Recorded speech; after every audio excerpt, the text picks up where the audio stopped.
देखो इधर उधर नहीं ध्यान दो। तो देखो अध्याय 10 ब्रीथ पार्ट में तो लोग का मैट्रिक में 4 नंबर के लिए क्वेश्चन आएगा, ठीक है।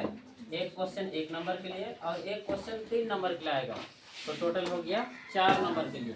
अब इसीलिए तो लोग सभी लोग ध्यान से देखो कि किस प्रकार से होगा। तो ब्रीथ तो लोग बहुत लोग तो ब्रीथ भी बनाने नहीं जानते हो, ब्रीथ भी नहीं देखे होगे। तो कितने लोग ब्रीथ नहीं देखे हैं हाथ उठाओ। अच्छा कितने लोग देखे हैं वो लोग हाथ उठाओ, हाथ उठाओ।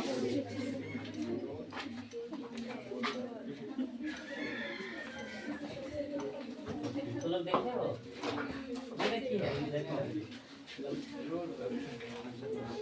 ठीक है। हाथ नीचे, ब्रीथ भी नहीं देखे हो। देखो इधर ध्यान दो, वे सभी वस्तुएं जो गोल होता है उसे क्या कहते हैं?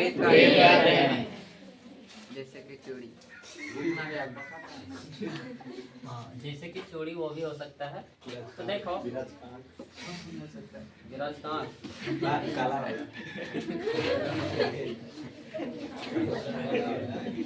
चलो देखो इधर इधर इधर ध्यान दो। ब्रेथ, तो देखो ब्रेथ गोल करने के लिए तो लोग ऐसे करोगे और ऐसे गोल हो जाएगा।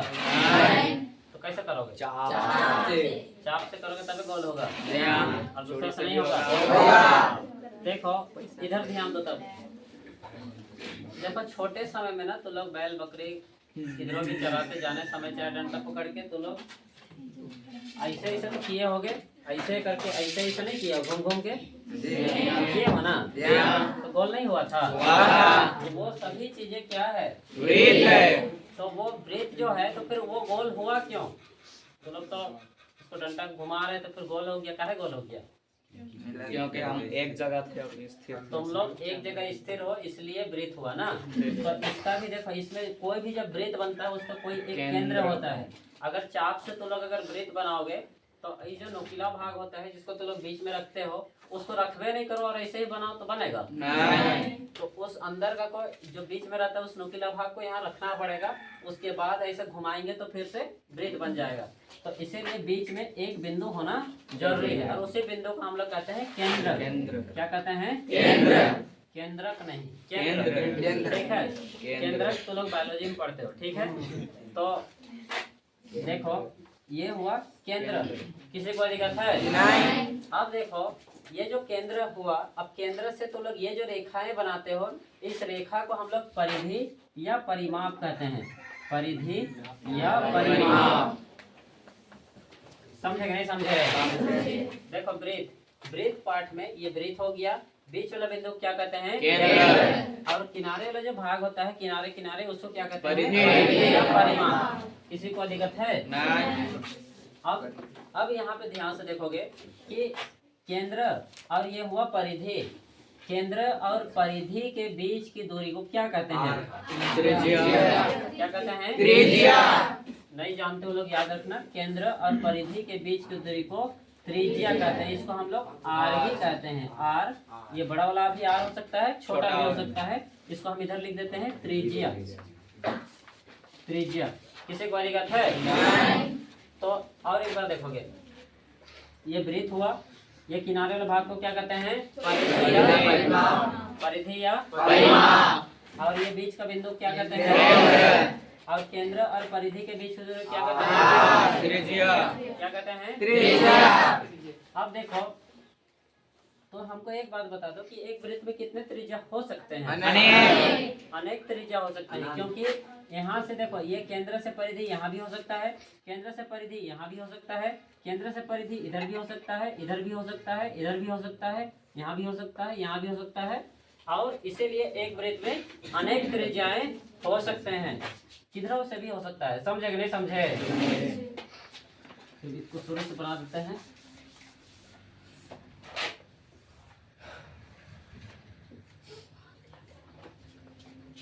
देखो ये केंद्र हुआ, इसको हम लोग परिधि या परिमाप कहेंगे। परिधि या परिमाप, परिमाप। और केंद्र से परिधि के बीच को क्या कहते हैं? त्रिज्या। लिख देते हैं त्रिज्या। अब देखो यहाँ पे ये केंद्र हुआ, ये केंद्र हुआ, यहाँ से यहाँ तक को बताओ क्या कहते हैं? त्रिज्या। क्या कहते हैं? त्रिज्या।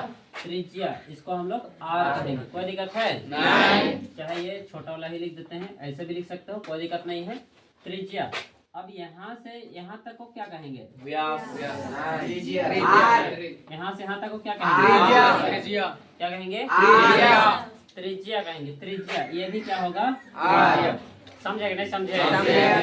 अब देखो ध्यान से देखोगे, एक वृत्त को, ये वृत्त है, इस वृत्त को पूरा बीचों बीच काटने वाला रेखा को क्या कहते हैं? व्यास। व्यास कहते हैं। क्या कहते हैं? व्यास। और इसको हम लोग डी कहते हैं। संकेत है, ठीक है? किसी कोई दिक्कत है? नहीं। और एक बार देखो, केंद्र, ये केंद्र और परिधि के बीच की दूरी क्या कहते हैं? त्रिज्या। केंद्र और परिधि के बीच की दूरी क्या कहते हैं? त्रिज्या। ये केंद्र हो गया है यहाँ पे बीच में। अब देखो, केंद्र और परिधि के बीच की दूरी को त्रिज्या कहते हैं, केंद्र और परिधि के बीच की दूरी को त्रिज्या कहते हैं। और वृत्त को दो भागों में काटने वाले रेखा को क्या कहते हैं? व्यास। व्यास। अच्छा, एक वृत्त में कितने व्यास हो सकते हैं? कितने व्यास हो सकते हैं? एक जोड़ एक अनेक। क्या? एक जोड़े अनेक। व्यास अनंत हो सकता है। व्यास भी अनेक हो सकते हैं। देखो, इधर से भी काट सकते हैं, इधर से भी काट सकते हैं, इधरों से भी काट सकते हैं ना। समझे कि नहीं समझे? तो इसीलिए एक वृत्त में अनेक अनेक व्यास हो सकते हैं। समझे नहीं समझे? किसी को दिक्कत है? नहीं। तो अब देखो, इधर ध्यान दो, इधर ध्यान दो। ये सभी लोग को समझ में आया? जी हाँ। ये इस रेखा को क्या कहते हैं? इस रेखा को क्या कहते हैं? क्या कहते हैं? इसको क्या कहते हैं? केंद्र। और इस परिधि के बीच की दूरी क्या कहते हैं? त्रिज्या। केंद्र और परिधि के बीच की दूरी को त्रिज्या। और वृत्त को पूरे दो भागों में काटने वाले रेखा को क्या कहते हैं? तो हमको एक बात बता दो कि पूरे व्यास में, एक व्यास में कितने त्रिज्या हो सकते हैं? 2। एक व्यास में कितने त्रिज्या हो सकते हैं? और एक वृत्त में कितने व्यास हो सकते हैं? अनेक। एक व्यास में कितने त्रिज्या हो सकते हैं? 2। और एक त्रिज्या में कितने व्यास हो सकते हैं? देखो, इधर ध्यान दो, एक वृत्त में कितने त्रिज्या हो सकते हैं? एक वृत्त में कितने त्रिज्या हो सकते हैं? एक वृत्त में कितने व्यास हो सकते हैं? एक व्यास में कितने त्रिज्या हो सकते हैं? 2। एक त्रिज्या में कितने व्यास हो सकते हैं? आधा होगा, आधा। ठीक है, आधा। ठीक है ना? तो और एक बार देखते हैं, एक व्यास में कितने त्रिज्या हो सकते हैं? 2। एक व्यास में कितने त्रिज्या हो सकते हैं? 2। कितने लोगों को समझ में आ गया? हाँ तो सर, तो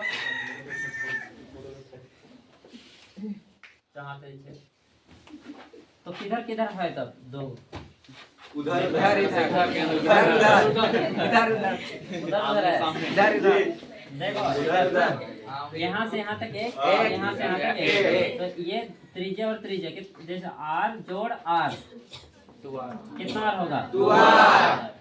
ठीक है जी हाँ। तो D बराबर चाहे व्यास बराबर कितने त्रिज्या हुए? 2 2 त्रिज्या। त्रिज्या। किसी को दिक्कत है? नहीं। इसीलिए व्यास का सूत्र होता है व्यास बराबर 2R। कोई दिक्कत है? नहीं। अब देखो, एक बात और ध्यान दो, D को हम D लिख दिए, ये पहला फॉर्मूला हो गया है। ठीक है, जी हाँ। D बराबर, D का D लिख दिए बराबर इधर 2R। किसी को दिक्कत है? नहीं। ये बीच में क्या होगा? गुना। तो ये 2 इधर जाते जाते क्या हो जाएगा? D बराबर 2 बराबर क्या होगा? R। D का D लिखे, गुना है, इधर जाएगा तो क्या होगा?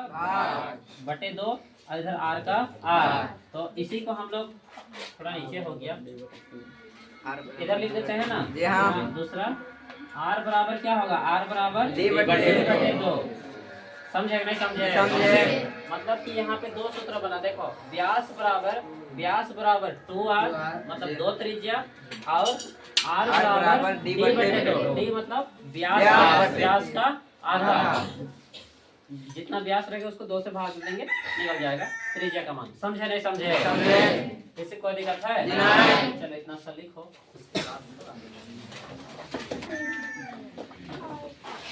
देखो आगे हम लोग देखते हैं कि वृत्त का क्षेत्रफल, वृत्त का क्षेत्रफल, क्षेत्रफल।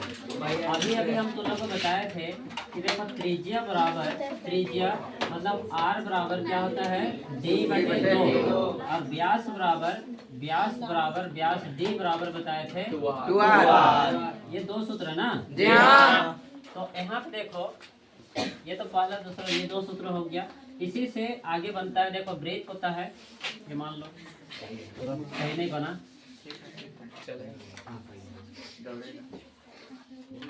देखो ये वृत्त है, ध्यान से समझो। वृत्त का क्षेत्रफल करने का मतलब क्या होता है? वृत्त का क्षेत्रफल मतलब ये जो वृत्त है, ध्यान से सुनो, ये जो वृत्त है इसके जो एरिया अंदर के जो भी एरिया है इसी को हम लोग कहते हैं क्षेत्रफल। समझे नहीं समझे? तो ये हुआ क्षेत्रफल। तो इसी का एक छोटा सा सूत्र होता है, यहाँ से यहाँ तक हम लोग r कहते हैं, अभी अभी बताए थे। इसको देखो वृत्त का क्षेत्रफल का सूत्र होता है पाई r स्क्वायर। क्या होता है? पाई r स्क्वायर। और पाई का मान कितने लोग जानते हो? हाथ उठाओ, थोड़ा जोर से हाथ उठाओ, थोड़ा जोर से हाथ उठाओ। जो लोग नहीं जानते ना वो लोग जल्दी जल्दी दांतों सब दिखता है। हम तो नहीं जानती है, नहीं जानती है।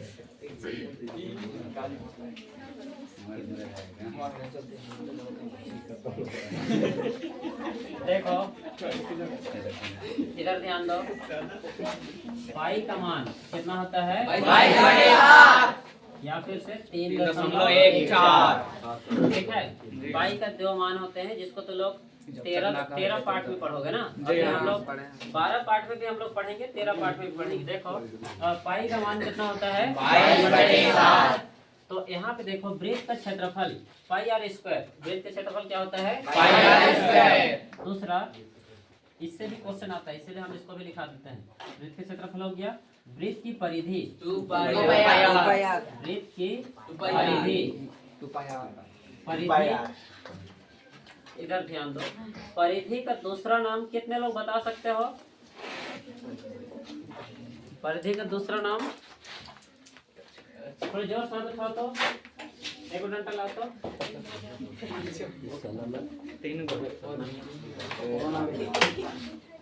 परिधि का दूसरा नाम कितने लोग बता सकते हैं? हाथ उठाओ। नहीं बता सकती, हाथ लंबा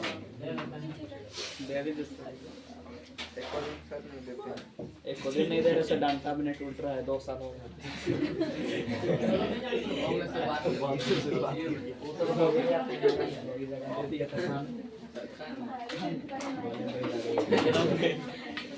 क्या होता है बता दो?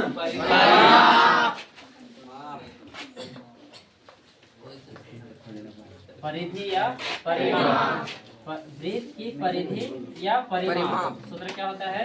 2πr। ये सूत्र होता है 2πr। कोई दिक्कत है? नहीं। इसी दोनों को लिखो और आगे बताते हैं। चलो सर, हाँ, कोई कोई लोग ना सर हाथ उठा लेता है फिर बगल वाला टूटता है, का हो? आगे हम लोग देखेंगे। देखो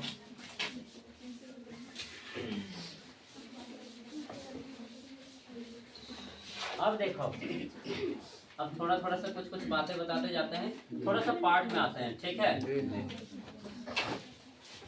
ये वृत्त है, साला की कोहड़ा जैसे है नहीं है। ठीक है,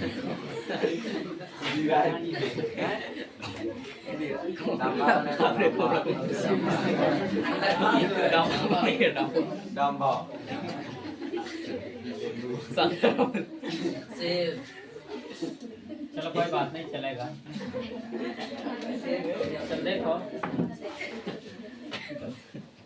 देखो इधर ध्यान दो। चलो इधर ध्यान सुनो, ये क्या हुआ? केंद्र। और ये क्या हुआ? परिधि।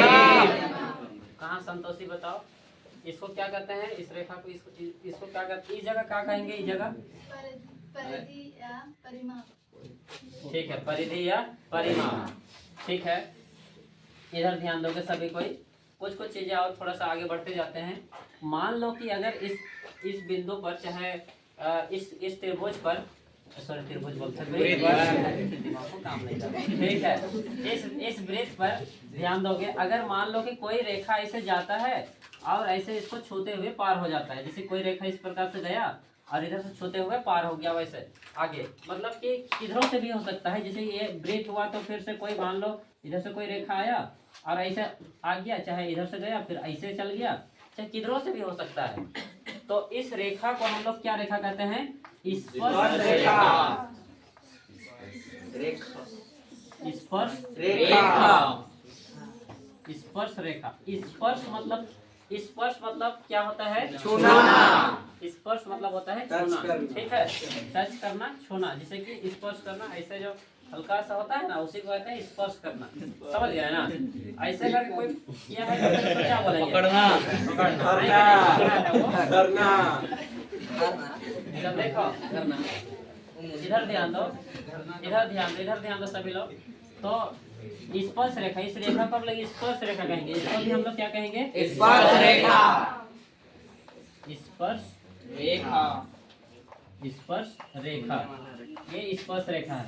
और यहाँ पे जो स्पर्श कर रहा है, अब स्पर्श भी तो एक ही बार में सब जगह तो नहीं कर सकता है। जैसे कि हम इधर जो छुए तो यहाँ पे स्पर्श हुआ मेरा, तो स्पर्श रेखा तो यहाँ पे स्पर्श रेखा तो यहाँ पे जहाँ पे छू रहा है, चाहे जहाँ पे स्पर्श कर रहा है, उसको हम लोग क्या कहते हैं? स्पर्श रेखा। स्पर्श बिंदु। स्पर्श बिंदु। यहाँ पर भी क्या होगा? बिंदु। बिंदु। जहाँ पे छू रहा है उसी को हम लोग कहते हैं स्पर्श बिंदु। कोई दिक्कत है? जहाँ पे छूने वाला, जैसे मान लो इस जगह स्पर्श बिंदु बोलेंगे नहीं, कहे नहीं बोलेंगे, टच नहीं हो रहा है, ठीक है, तो किसी को दिक्कत है नहीं। अब देखो ये पहला, तो इधर ध्यान दो, स्पर्श रेखा, स्पर्श बिंदु, यहाँ पे ये स्पर्श रेखा है, इसको क्या कहते हैं? स्पर्श बिंदु। कोई दिक्कत है नहीं? ये भी समझ में आ गया। चलो आगे और थोड़ा सा देखते हैं। देखो और कोई वृत्त है, तो मान लो एक वृत्त और एक है, और कोई रेखा इसको ऐसे पार हो गया, काट के पार हो गया, पूरा ऐसे गया, किधरों से पार हो गया। अब इसका ना ही इधर से जाता, तो यहाँ से ये जाता तो हम लोग बोलते व्यास हुआ, लेकिन ऐसे व्यास ऐसे पूरा बीचों बीच तो गया नहीं है, तो हम लोग इसको व्यास बोल सकते हैं? नहीं बोल सकते हैं। तो इसको इधर पार हो गया, ऐसे पार हो जाता है, इस रेखा को हम लोग, इस रेखा को क्या कहते हैं? छेदक रेखा कहते हैं। छेदक रेखा।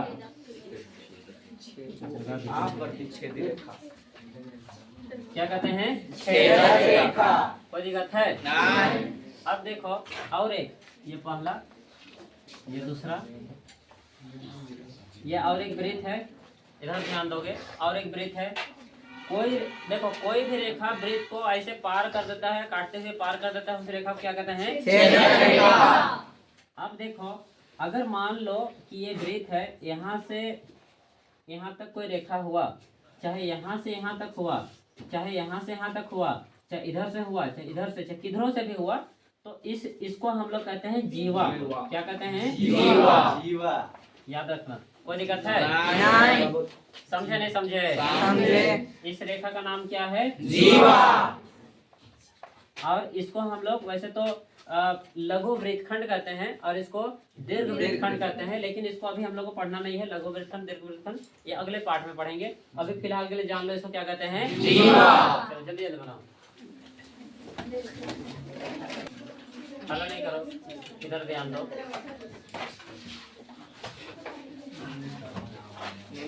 बनता नहीं, हाँ नहीं ये जिससे है समझ जाएंगे। तू ना समझेगा। देखो इधर ध्यान दो, मान लो अभी अभी बताए, इस रेखा को क्या कहते हैं? छेदक रेखा। स्पर्श रेखा। क्या कहते हैं? स्पर्श रेखा। तो एक वृत्त में कितने स्पर्श रेखा हो सकते हैं? अनेक हो सकते हैं, किधरों से भी छू सकते हैं हम लोग, इधर से भी, इधर से भी, इधर से भी, किधरों से भी हम लोग टच कर सकते हैं।